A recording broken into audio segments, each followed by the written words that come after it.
Imagine you're given a laundry basket, a pillow, and a ball, and you're required to come up with a new, innovative game. Hard, isn't it? If you think back to our childhood, we never had this much difficulty coming up with a creative game with just random items in the house. Why is this? And why is something so simple to a 5-year-old seem so complex to a teenager? Creativity in America is de-evolving. As we go through life, we are given limits on our creativity. And if we don't continue to train our creative mind, we forget how to use it when it's needed in the future, limiting our ability to creatively problem solve, both in school, at work, and in our personal lives. To understand this creativity crash, we will first take a look at what the roadblocks to creativity are in my generation. Next, take a look at the negative effects this lack of imagination and ingenuity has and will have on society. And finally, explore some ways to where we as teenagers and adults can look at not only a laundry basket, a pillow, and a ball with a new sense of wonder, but every situation that we encounter. So what is causing us to get into a creative rut? As we transition out of our childhood, we are introduced to a new world of social media, technology, and education. These factors take over our lives, and we rely on them as sources and entertainment rather than use our own creativity and mind to create. The first culprit is teens' overexposure to social media. According to Ron Jones of Search Engine Watch, stated on the blog Alive in January 2012, social media is defined as a two-way conversation that allows people to stay connected or linked to other sites, sources, or people. Teenagers see an emphasis on staying connected to other people. Many teens spend their hours, inside and outside of school, either on a computer or a cellular device, logging onto their social media sites to get connected with their classmates in the room across the hall. Have teens become addicted to technology? In a study conducted by Royal Wells Teen and Social Networks in 2010, out of the 600 kids surveyed, the average amount of time spent online a day was 2 hours and 20 minutes, and 80% of this time was spent on a social media site. If teens are spending all their time connecting with their friends over a screen, what happens when they see each other face to face? They lose the ability to have in-depth and complex conversations that are longer than a tweet or a status update.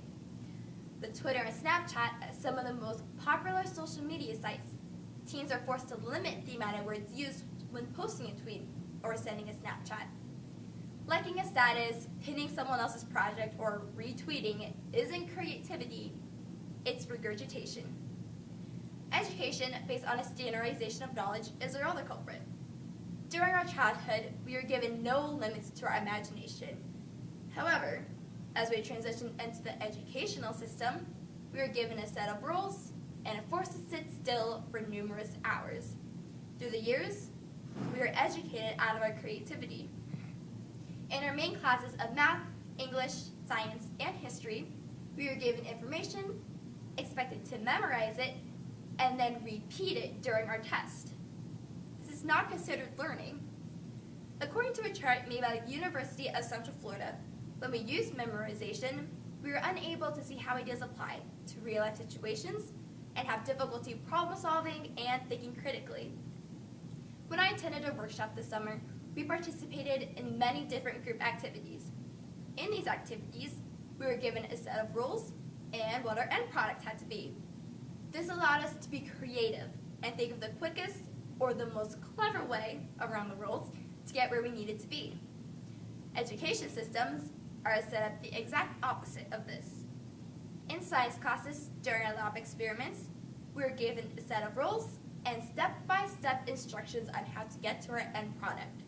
If we don't reach our end product, or don't approach it the way the instructions tell us to, then it's considered wrong.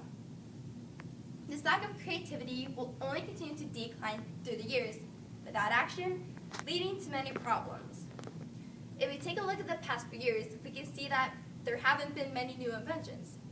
Sure, there have been Google Glasses and 3D TVs, but these inventions have been built off of previous inventions. They aren't exactly original ideas.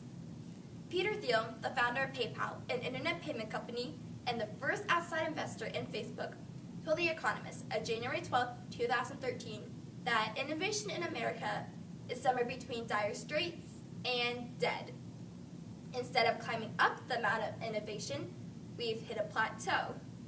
Gone are the days of the individuals of Einstein, Edison, and Steve Jobs, who invented or discovered completely original ideas that sparked revolutions in the fields of science and technology.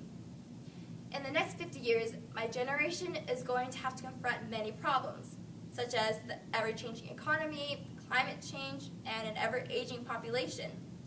These problems will require us to think outside of the proverbial box, but the current innovation stagnation sets us up for failure.